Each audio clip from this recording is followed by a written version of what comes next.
Welcome everyone to AIA Santa Barbara ArchitecTours 2021. ArchitecTours is one of the biggest events that AIASB sponsors every year. Good morning. My name is Tai Ye, President of AIASB. We are so excited to show you some of the finest home and buildings in the area designed by our fellow AIA architects. Because of COVID, instead of in-person event, we've decided to make it online. We think it's safer and easier for you to visit each project in the comfort at your home. We would like to thank our sponsors to make this event possible. Thank you, our sponsors. Without you, this event is not possible. Really, really appreciate. Before we start, I'd like to introduce you our chairman of the ArchitecTours committee this year, Cash Upton. Cash, back to you. Thanks, Ty. Well, on behalf of everyone, Ty, your leadership throughout this last year, it really couldn't have been a better fit for getting us through these times. Your constant positivity really has been invaluable. So thank you. It's been really a pleasure working with you. And as Ty mentioned, really this couldn't have come together without all of our generous sponsors. So thank you so much for making this happen. As you know, it didn't happen last year, and we thought how it was incredibly important to make sure the tour came together this year, specifically to celebrate all of the necessary work being done with thoughtful design and the power that thoughtful and well-intentioned design has on our community to shape it and make it a better, more caring place to live. So thank you for being here today to celebrate with us the seamless integration of the built and natural world, to celebrate the design excellence that makes use of incredible tiny spaces, and to celebrate the design excellence that creates beautiful, healthy spaces to learn in, to create in, and to pray in. There's a few housekeeping items for the day before we start our first project. So I'm just going to go through those real quickly, and then we'll get going into the day. So this event will be recorded. It's being recorded right now and will be available to watch for a month following this event. Each presentation will be 40 to 45 minutes with a 10 to 15 minutes question and answer period following. There is a question box at the bottom of the screen for participants to use throughout the presentations. Please put in any questions you have. We'll be taking note of them, and then I will be asking those questions to the architects at the end of the presentation. Keep them coming, any chats you want, make it lively. We love you all putting in your thoughts and reactions and anything you're thinking of as the day goes on. Big thanks to our admin chair, Ashley. If you have any tech support issues today, put it in the chat box and Ashley will help you out. The format's going to be 3 projects happening in the morning, and then we're going to take a 45-minute break for lunch at 12:15, and then we'll have the following 2 projects. The Thatcher School project is 2 buildings that will be combined into one presentation, so we're really excited for that one. We encourage all of you to go to the website for ArchitecTours, where you can see the 3D scans for yourself. We really think it's a great value add for the festival. So thank you, Jose of Westmont. Jose Martinez did a great job doing all the 3D scans, and it couldn't have happened without him. So really cool to actually get to do a virtual high resolution walkthrough with those scans. So we encourage everyone to go in and play around with those and take your own tour at your leisure. Those will be up for a month as well. And thank you, Patty Driscoll, for the tour brochure. Couldn't have happened without you. Karen, for all the sponsorship that you've done, and Tara, our executive director. It couldn't have happened without you too. So really excited to be here with you all today. Again, put any questions you have in the chat box. And without further ado, it's my pleasure to introduce the very first project of the day, Mountain Drive Cabana of Bilston Architecture and Planning. designed by none other Ellen Bilston. Ellen's been practicing architecture since 1995, and this cabana was built in 2014, before ADUs were even really talked about much. So I'm really excited to have this project on. It really is an example of putting the built environment smack dab in the middle of a really crazy natural world, and really beautiful design to make it happen. So it's my pleasure to introduce Ellen Bilston. Ellen?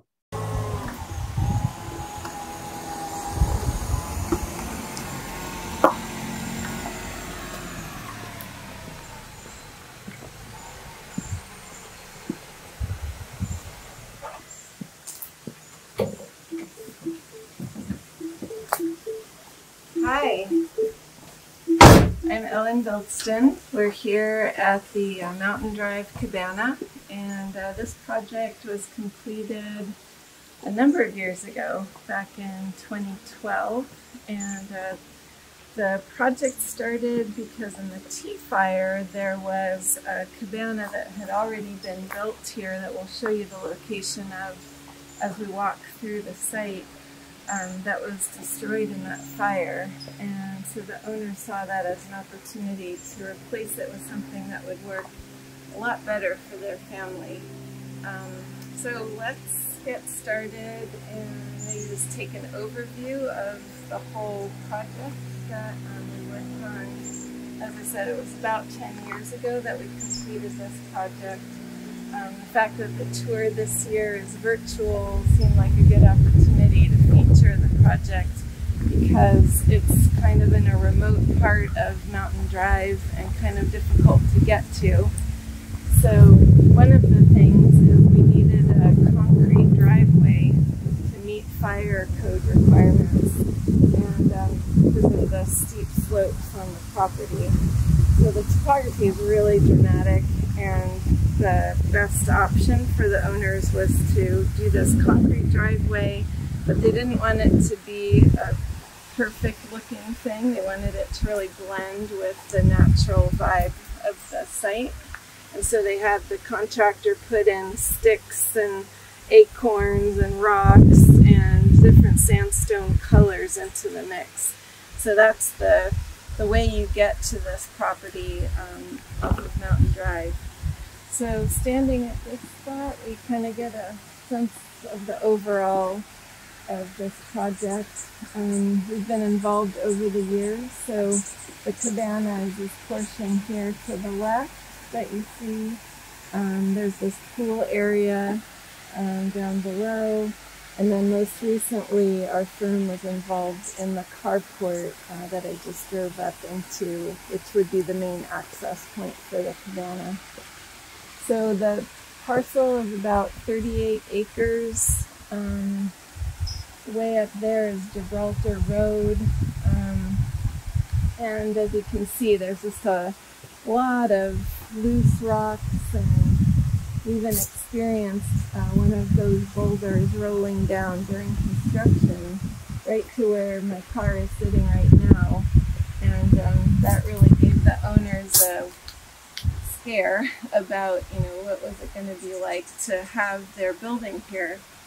So we came up with a design concept that we'll show you more as we walk through, of walls that essentially provide protection from the potential of rocks coming down from this hillside over here. Of course, the live oaks were here. They were badly damaged by the fire, but they've come back beautifully, and the owners got excellent advice that even the charred trees really still had a lot of life in them, even though they looked like they had died during the fire, but they've all come back better than ever since that occurred. The landscape concept, as we start walking through the project, the balance of the landscape that you see here is all native plants that the owners chose. They worked with Isabella Green and Kathleen Ferguson on their landscape. There's a lot of ceanothus and sage, and the smells of all those native plants is just really wonderful walking through here. The owners really love Corten steel, which you'll see a lot of as we walk through, and even edges like this, you know, separation from landscape to the driveway. You'll see a lot of it on the carport as well as on the Cabana. It's one of their favorite materials, and we felt it really worked well with the ruggedness of this place, and also to not use wood when we knew how fire prone that things are in this area. It seemed like a really great solution to the problem of fire protection and a material that worked well with the contemporary design that they were interested in. So this pool existed before we started the project. It wasn't in the best of shape, and the owners really liked its organic configuration, and that there were some areas that were very shallow and kind of unexpectedly so, to create a kind of a safer and better shape to it. There was quite a lot of work done to modify the depth of it and the edges of it. So this pool deck was quite small at the time when we got started on all of this. And we extended the pool deck and brought in a lot of boulders from other parts of the property to kind of round out this area and make it feel like a real extension of that cabana. That, of course, didn't exist yet, but it was in the thought process. So one of the goals we had for extending this pool deck was to create an area to hide all of the pool equipment. That's always a problem with these sorts of spaces. Is, you know, you need the pool equipment nearby, but you don't want it right there because it's kind of noisy. So this use of this deck was an idea we came up with, so that then we would be able to get the equipment down underneath. So I put the rocks down here.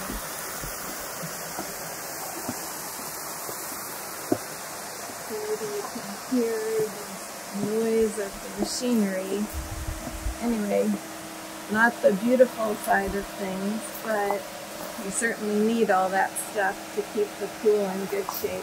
And tucking it in under here was a great way to keep the noise away from areas where we talk about time and get all that equipment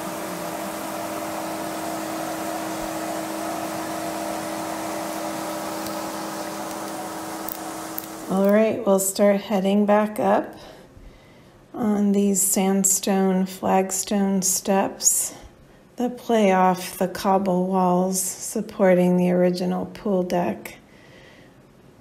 We went for this consistency of material just so that we could combine the original with the new in as seamless a way as we could. So we changed the configuration of the pool, as we had mentioned earlier. And the owner said to us, we want this to feel like swimming in a mud hole. So we found mottled material as the finish for the resurfacing of the pool when the reconfiguration was complete. The oak trees were dropping a lot of leaves into the pool, and so a pool cover became a big priority, and it had to be above grade due to the irregular shape of the pool. So there's a track set into the pool deck, and then the enclosure for the mechanism has corten around the perimeter, and it's capped with sandstone to stay true to the material palette that had been chosen for the project. And then it's a nice bench for the family to sit on when they're out here.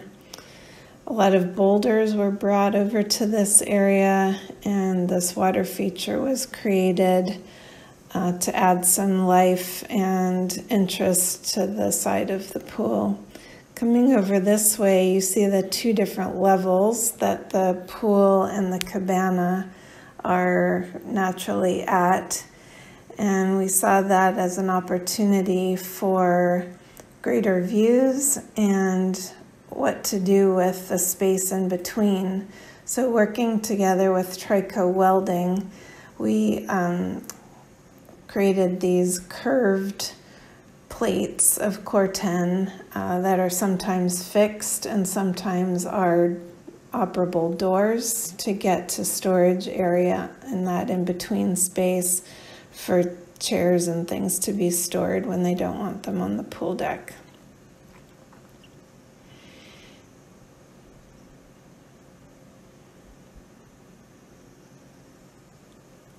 We'll start heading up this way and talk about the concepts and starting points of how the cabana came to be.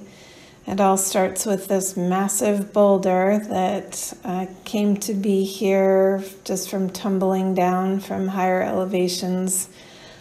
How many years ago, no one really knows, but together with this very large live oak tree, these were certainly the inspiration points, the starting point of everything that we came up with design-wise for the cabana.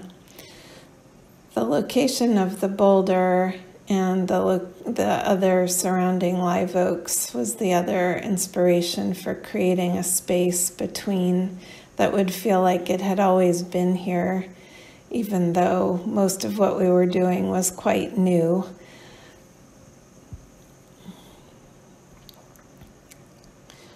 So we approached the structure.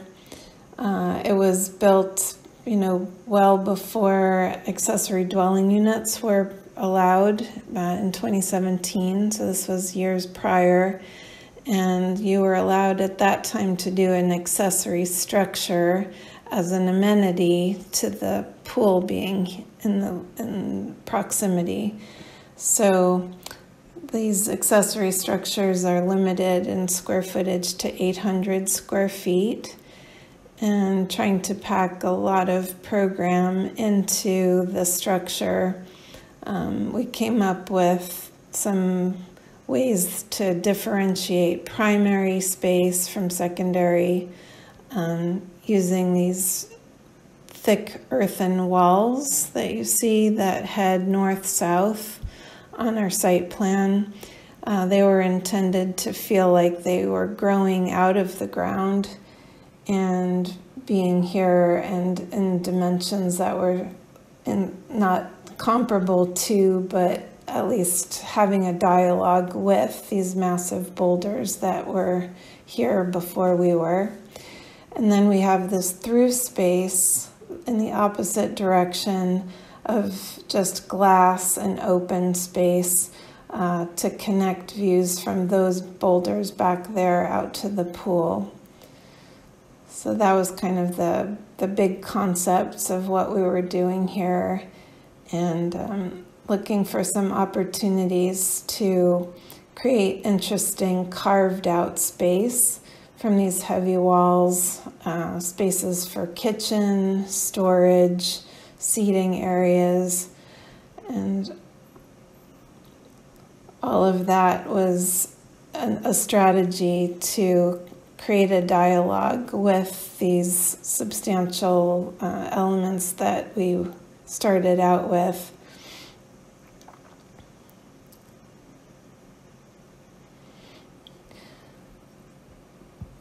The site was such an important aspect of driving the form of the building. The other thing that we thought was interesting was to create this contrast between the ceiling plane as a light-colored element off of these more earthy walls. And we thought that was a really interesting solution. Dylan Davidson with Creative Structural Solutions worked together with us to come up with this detail where the wall meets the ceiling plane, and we have a reglet that runs around that transition point. And so we have this really nice break between the two elements and shadows that just naturally happen because of that separation. The Corten fascia, it was a great solution to creating a fire-resistant construction detail. And now we'll start heading inside to see the indoor spaces.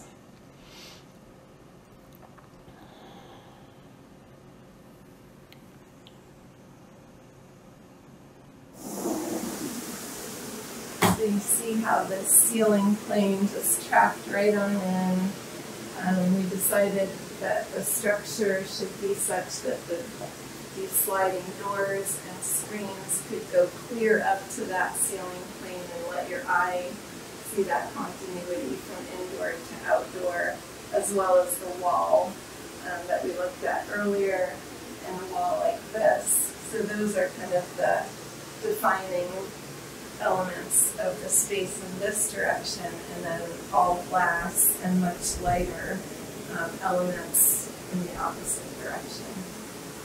So if the boulder out front was impressive, we got another one right over here that was our constraint in this direction. So at the time, I remember Dylan installing that Corten fascia saying, we're a 1/4 inch away from the face of the boulder.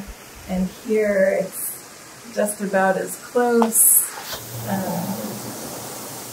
And on a beautiful day, you can slide this other door open and literally have this boulder right next to you as you're having your breakfast, which we thought was kind of cool.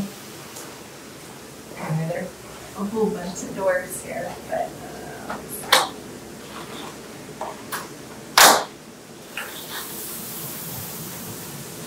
there was part of the design process when we talked to the owners about having the boulder literally in the space, as one of our modern colleagues did years ago, and that felt like a little bit too much to the owners. Like, how do you waterproof that?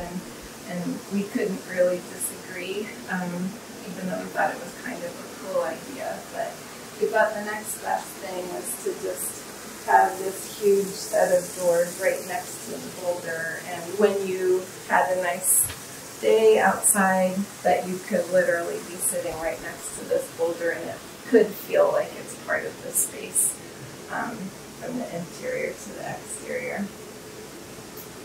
So anyway, some compromises made there, but a good solution in the end for that.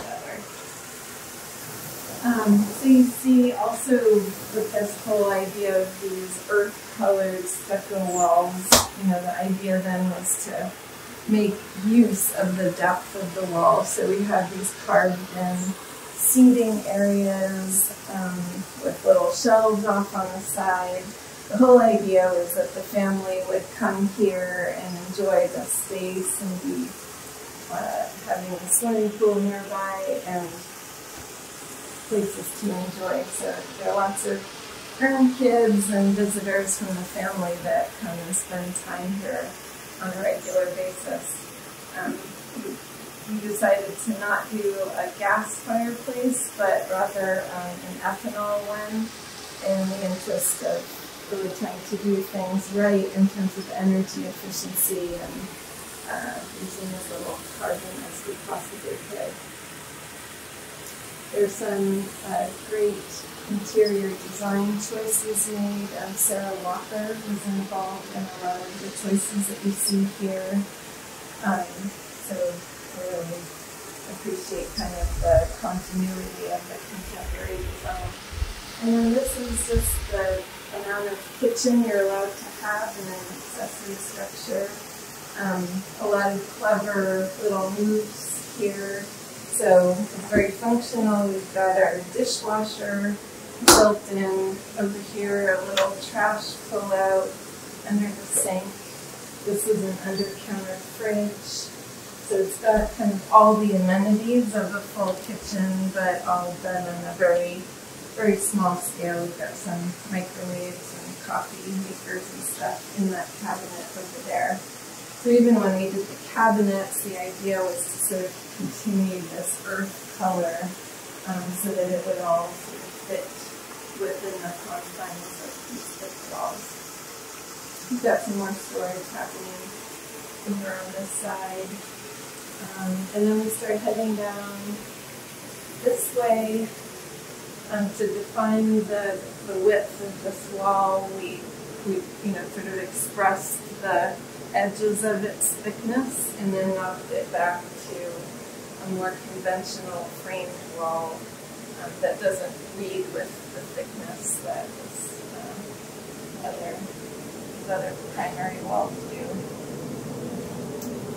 This is our idea of an indoor-outdoor bathroom. A little toilet room here off on the side, and sink and shower. The way the Cabana engages with these boulders outside was, that you'll see as we move along, was always something different. So out in the main space we had that huge boulder to look at, and then here we played with the idea of having a truly outdoor shower and came up with a solution which is essentially a very large casement window, floor to ceiling, as you can see. So one of the larger casement windows you'll ever see, but it allowed for us to have a very simple frame around it and then step out to this little courtyard area that was here, and it was just a question of like the relationship that this building had to the boulders out there.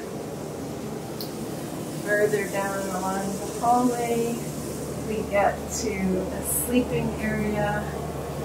This is the one room that has a retaining wall, so you can see through those clear-story windows how our relationship to the ground is quite different in this room, and that was sort of the trickiness of siting this building the way we did.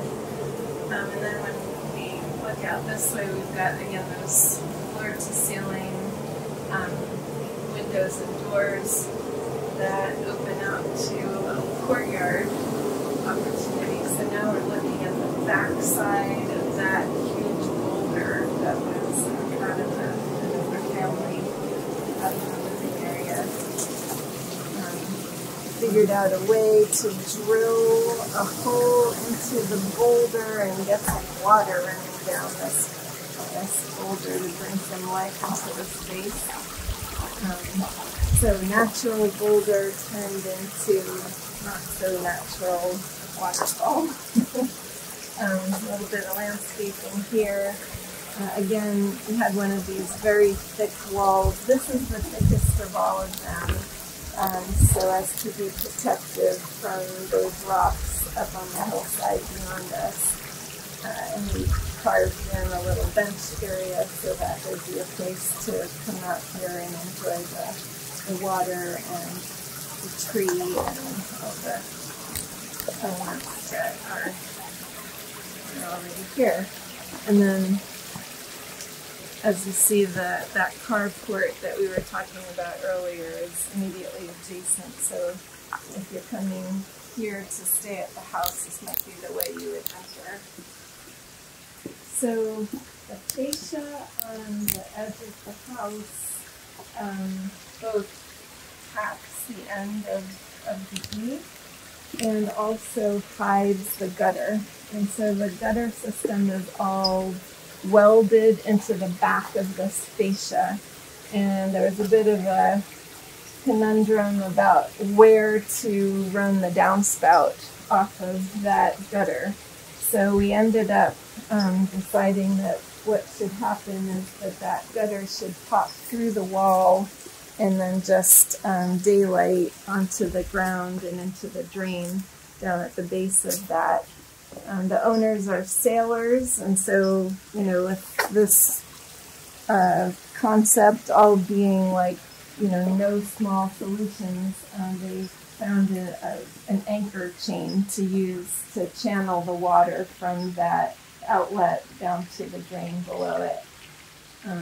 We're really happy about how this very earth-colored stucco has been aging and streaking and really kind of feeling more and more like part of its surroundings. So really happy about that. And just seeing how it's aged. So it's, as I mentioned earlier, it's been here now for about 10 years, and it's just gradually becoming more and more like the nature that it's set into.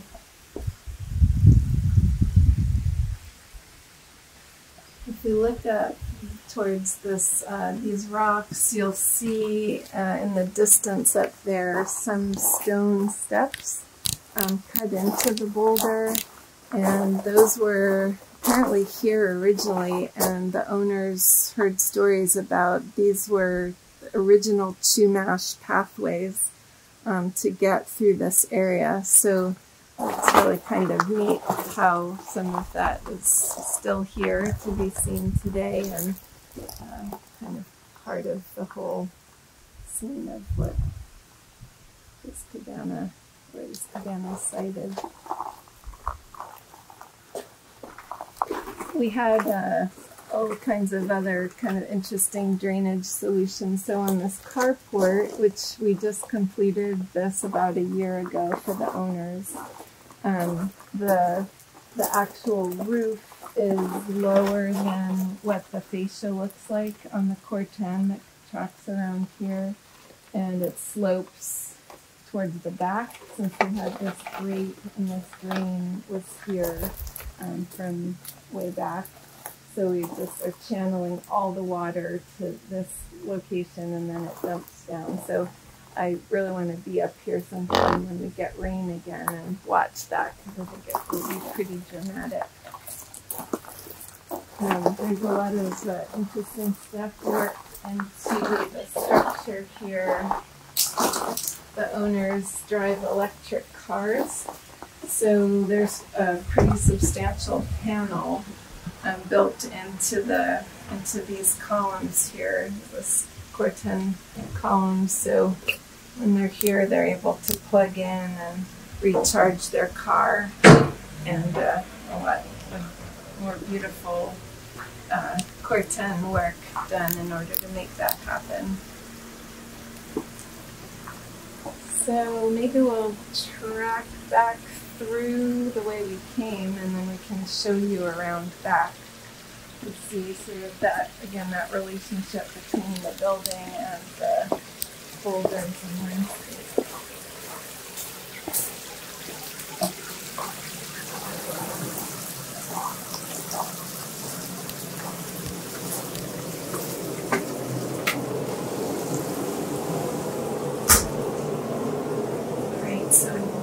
Making our way back through this hallway, we'll check out a room on this side, which sitting room with some storage built into the thickness of this wall. And here's where you can also see again just sort of how dramatic this relationship is between the boulder and the space.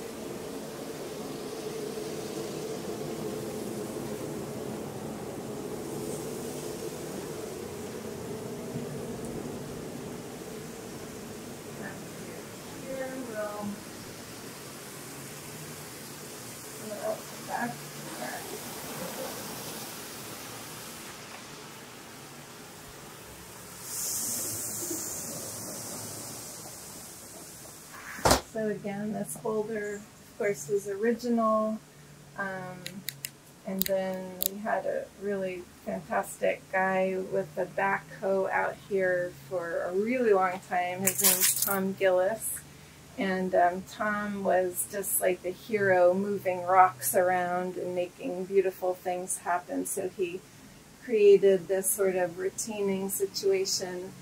When we look way up there, those reddish stones mortared together, that was the foundation of the original cabana that was burned in the tea fire.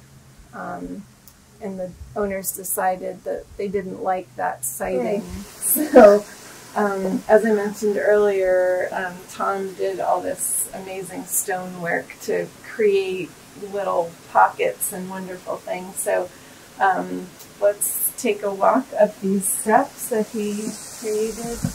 And it's kind of very irregular, so watch your step.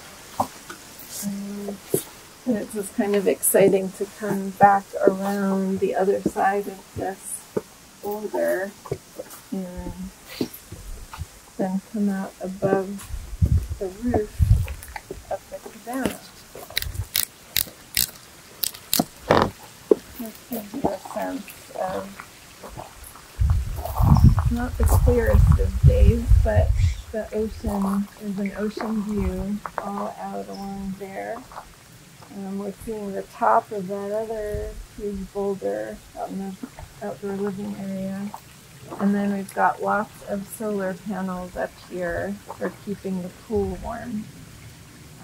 So that was a real priority again, to just, use as little energy as possible in this remote location. Also, if you look down from here, you can get a better sense of this relationship of the building to the landscape. So those 3 clear-story windows there are what we saw earlier in the bedroom. So there's retaining wall in that area, and then here we are in the outside of the bathroom. So that was the big door that I opened earlier. So we were looking at the side of this boulder before. And then of course the living room is that part with the boulder coming really close. So really paying attention to the boulders and figuring out how the cabana would relate were a key part to figuring out what was a good solution here. And again, now we can see the foundation of that original cabana closer up than we could before. So that's what had burned in the tea fire and what this ended up replacing. Much closer to the pool and much more functional for their family. So that gives you a sense of that. We might start heading back down and show you a couple of the railings.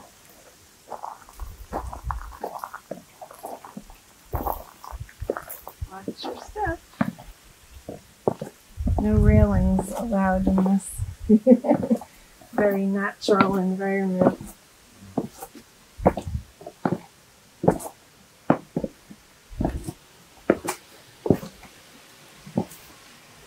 So if we come around this way, this is a little bit more of the business end of things.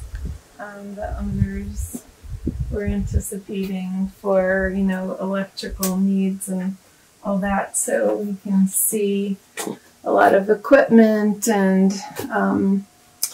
systems for high efficiency energy usage, and those sorts of things are all very well figured out here. We worked with MEC engineers to get all of the equipment figured out. This was another one of our clever downspout solutions, loving the Corten as much as all of us did. So again, the gutter is welded into the back of this surrounding fascia, and then where to bring it down and have it be not a conventional downspout. So we used a Corten steel tube, and the water comes out down at the base and is then channeled away to a drain over in that direction.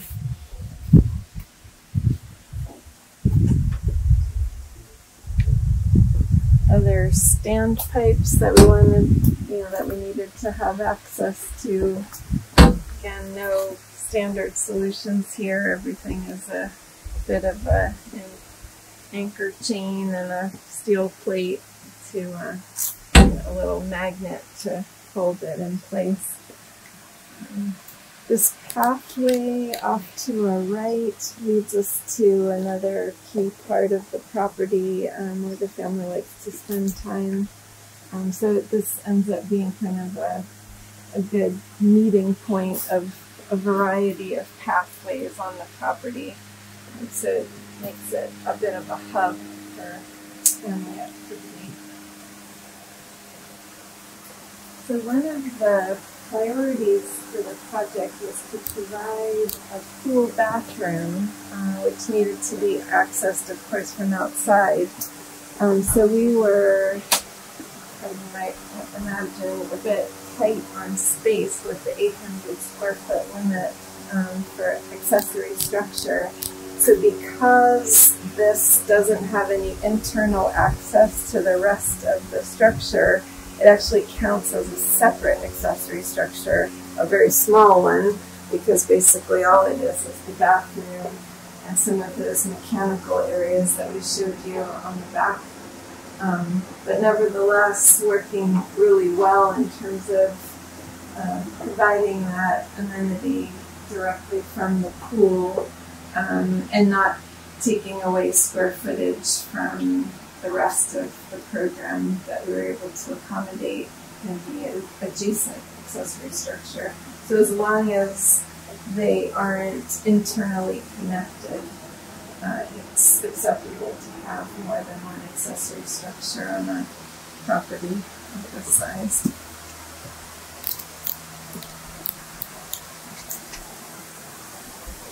In the daytime, the lighting, of course, isn't the most important aspect, but after dark, this is really spectacular, especially due to the efforts of Ann Kale and her team.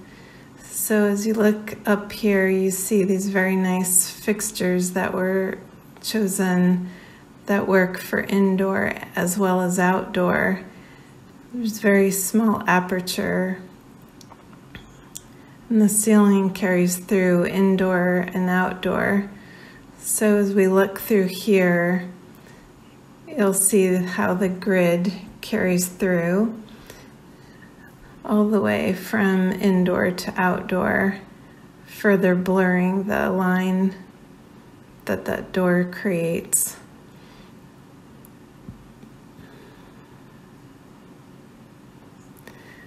There's that reglet that we were talking about earlier that also carries through from indoor to outdoor and helps to create a break between the plane of the ceiling and of the wall.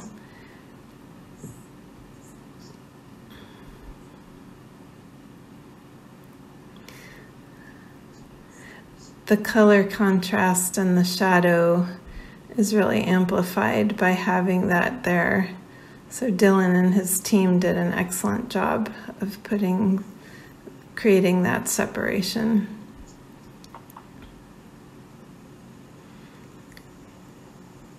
Here we are in the area that the family spends the most time enjoying the pool and being close to the cabana. This outdoor kitchen area was built after the rest of it. Up there we have an awning that pulls out of that apparent beam and creates a little bit more shade during other times of day when the sun is really intense up here. But you can see how that balances together with the oak trees and the umbrellas, and together they create a lot of shade opportunities. So with that, I think we'll take a little break, and I'm more than happy to answer any questions that you might have.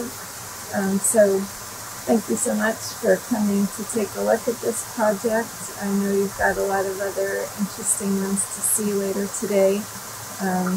But hope you enjoyed this, and it certainly was a project we put a lot of heart and soul into and feel really good about. So we appreciate the opportunity to share that with you.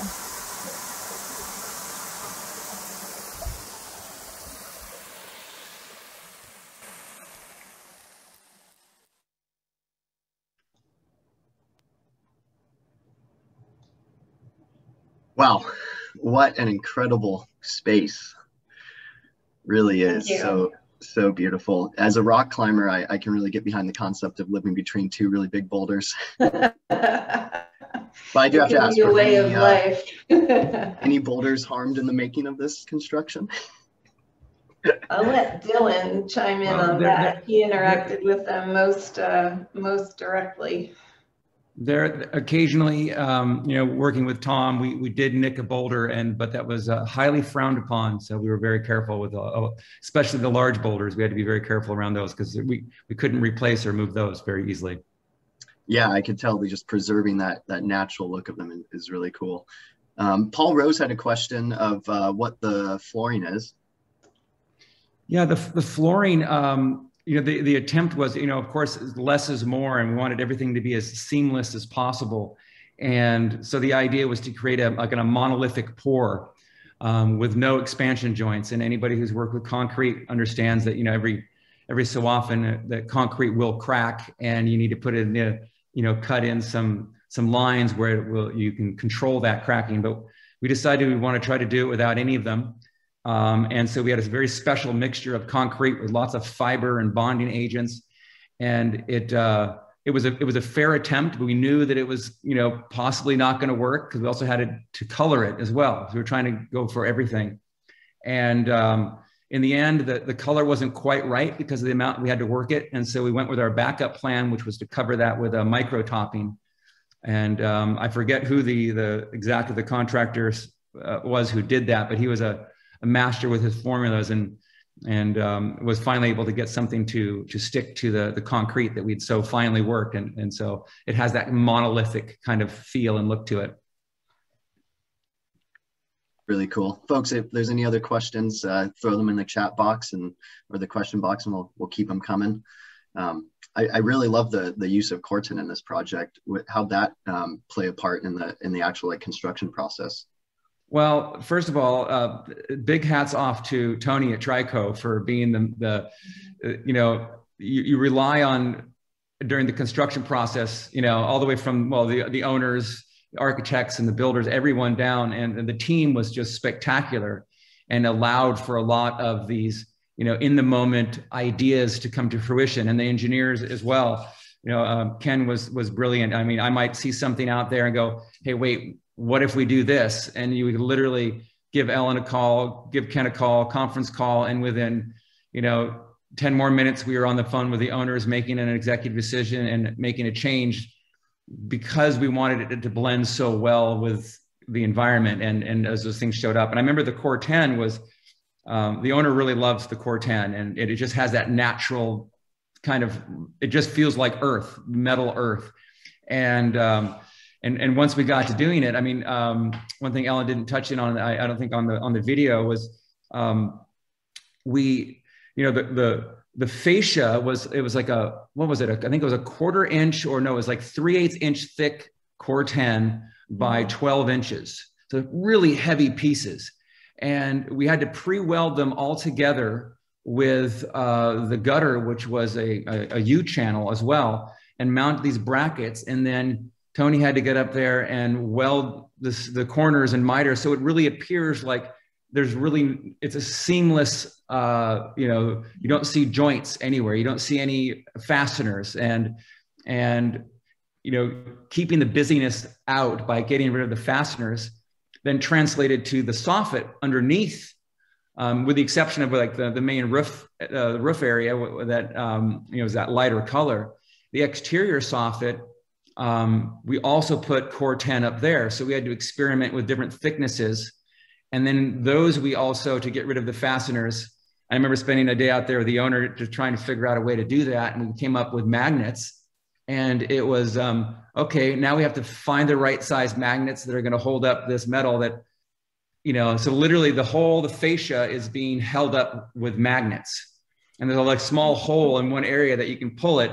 But the thing is, so you can access underneath it, and if you pull it, it all releases at the same time. So you have this giant piece of metal that if you don't have 3 people holding it, it's like it could come down crashing on you. But so we had to get the magnets just right, and so those challenges were actually a lot of fun. It's what really made the project fun, is to know that the owners, wanted something of great value that was durable, had great function, and that was just aesthetically melted into the landscape. Yeah, I love the metal earth reference for Corten. Yeah, that's a great way to say it. Metal earth. Yeah. Yeah, it really is. Yeah, it was fun. The boulders that Ellen mentioned in the very beginning, and it's still there. And I'm wondering also if the wheelbarrow, which it landed on, was still there. It literally went away one day, and we came back in the morning, and it was in the beginning parts of the project, and literally like, where's the wheelbarrow? And we look around, like, wait a minute, what's that boulder doing there? And it was like the boulder the size of her car. And you can see like these 2 handles of a wheelbarrow sticking out. It was like something out of like a Roadrunner Coyote kind of situation. And so yeah, it was that point, I think, that we beefed up that one exterior wall and decided to add a little extra rebar and go a little harder on that, because it was keeping in mind, all of that debris. And it's pretty dry in California, but when it rains, it does pour, and those floods can just be torrential, and rocks come loose, and yeah, all those boulders got there somehow, for sure. Yeah, and the motivation for the carport was exactly that, what Dylan is describing. I mean, perpetually there was some amount of debris coming down from the hill. And so anyone who would park their car there, where I brought my car to, was getting little dents and little, things on their cars just from sitting there. And nothing dramatic, but it's just like a constant slight amount of little pebbles and rocks and things just tumbling down there. So that end wall of the cabana too, remember, Dylan, I mean, that thing has so much rebar in it. The wall farthest in the direction of the carport is the most reinforced one of the entire building, just sort of beyond code, just so that it would feel like a safe place to be, even on a stormy night. Well, and on an earthquake. I mean, that was, I think, a big concern too, because there really is quite the cliff just uphill from that. And there's a bedroom in there, and you definitely don't want to have a boulder land on you while you're sleeping. You want this place to feel safe. And I think that that's part of the whole design of the place. What really makes it work is it preserves that open feeling. You're there, you're part of the environment, but at the same time, you feel protected. You don't feel like you're going to get flooded out. And I think essentially, if you go back to caveman days, I mean, essentially you wanted a safe cave. And this, I always thought of this place as an extremely safe structure. And like an open-ended cave, right? Yeah, cave, open-ended. Cave in one direction, and then view and openness in the other direction. Yeah. Yeah, Ellen, I forgot, when you were going through the rock garden in the back, how much fun that was, with the big boulder that's inside the room right there. And that big boulder actually does come in, the fascia extends out and the soffit extend out over the top of the rock. And that the rock extends in so that, in fact, you have to close the doors in a certain way. Otherwise, because the doors, they stack up on each other and require a certain width. And so that rock comes in, and I think it's about, I hope it hasn't changed much, it was about 5/8 of an inch away from the glass. And, they give a little room, hopefully, if the earth moves. Yeah, looking at it a bit, because it's been about 10 years now, I would say that gap is closed a little bit. It's not quite 5/8 anymore. I think we're getting closer to maybe 3/8 at this point. Yeah. Well, but it's landscape, right? It's like, it's moved, it's an alive place. And that's one of the things I love about it so much. Like, You never go there again and it's the same as it was the time before. It just feels like it's sort of just capturing the outdoors and kind of framing views of the outdoors, but like just sort of being part of the whole ecosystem of this location. And it's so special. It just takes my breath away every time I'm there. We had one more question about the heating and cooling of the cabana. Could you talk about the mechanical systems a little bit? The heating and cooling, well, there's the fireplace, obviously, that works well. And then we have there's the in-floor heating. And so there's two pours done. There was the initial structural pour of the concrete, and then we had the in-floor heating in the various zones throughout the house that are controlled with a smart system to keep the temperatures the right way. And cooling, there's just the fans. There's fans in the windows and the doors, and the natural kind of shaded aspect of the place that's in there. I think that covers it. No AC. There's no AC. Yeah, well, the thickness of those walls, right? Right, the walls, and then the ability to cross ventilate because of the location of doors and windows made it so that, you know, there's really not a chance you're gonna be uncomfortable. You know, one of the funnest challenges of all of the whole place was, like Ellen mentioned, that we've got this limited amount of space, and you know, to create this kind of fluid value, you know, we have to, like, you know, there's only so much you can predict. And when we were excavating for the original foundation and trying to, you know, get everything squared away, not only did we have the two big rocks that we were kind of confronting with, that we actually had to, you know, in the field, shift the entire structure so that we kind of split it in half at the hallway and make that hallway as small as possible without losing the kind of definition that Ellen pointed out between the white wall and the kind of darker through wall. We need to keep a little bit of a reveal there, but I think originally, Ellen, I think that was like a 6 inches or 3, or somewhere between 3 and 6 inches. And yeah, we had to shift that in order to fit between the rock, which is in the picture behind me here. And that rock is, I mean, that's got to be a 16th, if not touching that rock on the fascia. And on the other side, we have the rock that's, you know, underneath the fascia. So, you know, just shifting the whole thing without losing that hallway detail. And then that translated into thickness of materials. We can no longer do a more typical thicker stucco finish, which takes up, I know, a couple of inches. And it forced us to come up with a solution using a thinner material and using an acrylic stucco product. And then that translated, of course, then to the outside, because you have to keep the same material going into the outside. So these little dominoes like this, these two rocks ended up changing the kinds of materials we used on the other side of the building, even though they were on the other side of the building from the rock. And so fitting everything together, and that bathroom in there with the pocket doors, trying to create enough structure in there so that the walls could actually, we had to use different materials there again to make sure that everything fit just right. And that was fun. That was the big fun there. Yeah. Also, just like to emphasize the fact that the owners were incredible. I mean, they were up for the adventure of it all, and yes.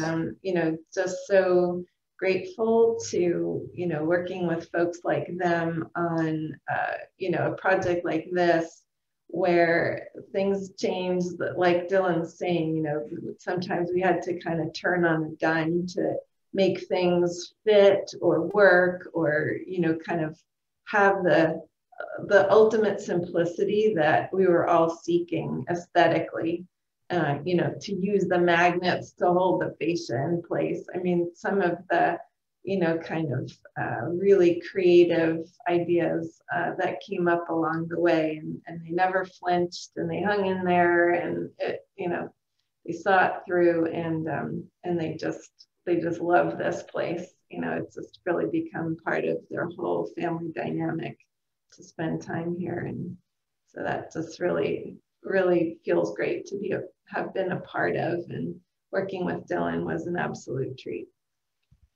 Well, thank you, Ellen. Working with you was an absolute treat. I think I can speak for everyone. This project is such a treat to have on the tour. So really, both of you, thanks so much for your time. This has been really incredible to watch. Well, thank you. Any other thoughts or anything before we end it, you two? I would just add, you know, as much as, you know, seeing things in their pristine state right when they're completed is, you know, very rewarding. It's also like a project like this that's been here for a while, as I had mentioned, you know, and just seeing how it's aging and how it's sort of becoming one with its surroundings. I mean, it was conceived of as being one with its surroundings, but to see it, you know, the rust slowly, you know, thickening and the stucco gradually, you know, getting streaked and things, just it's just really wonderful to see a project like this over the years. And then to have the opportunity to come back and solve a couple problems like this carport, you know, since there was an issue with cars sitting there, you know, just really gratifying to have that sort of long-term involvement with the solution that it is and that it needs to kind of keep evolving into. So that opportunity is really just makes me, like, among many other things that I love about being an architect, it adds to that, the sort of, and witnessing how these buildings get used by people and how they age and how they become part of the fabric of the place and the family and so on. It's, yeah, really, really awesome. Yeah, and you really picked the right materials. I mean, that corten is going to be just blending more and more harmoniously into the environment over the decades. So really cool. And I can say you created such a beautiful home. I mean, this is my dream home between two boulders. So Ellen, fabulous work. So thank you so much to you and Dylan and to the homeowners for sharing this space with us today. Really, really appreciate it. As a reminder to everyone else, we are recording the tour, so it will be available for viewing early next week. So if you're missing a little bit of it or you have to step out for a second, don't worry, we'll be sharing it early next week. So thank you again, Ellen and Dylan. Our next presentation will start at 10:15, and it is the Garden ADU, aka Casa Pequeña. So we'll give everyone a quick 5-minute break, go stretch your legs, and we'll return here at 10:15.